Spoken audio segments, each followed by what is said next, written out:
فلما دخلوا على يوسف آوى إليه أبويه وقال ادخلوا مصر إن شاء الله آمنين.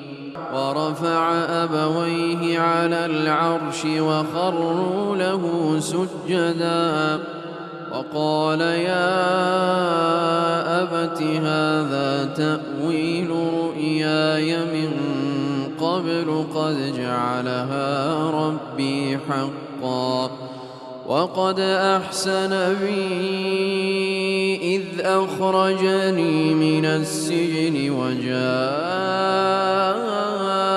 بكم من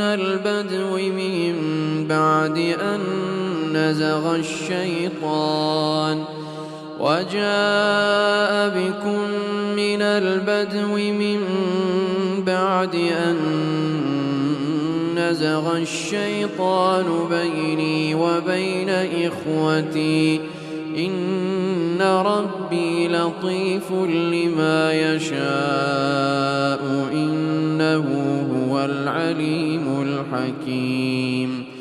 رب قد آتيتني من الملك وعلمتني من تأويل الأحاديث فاطر السماوات والأرض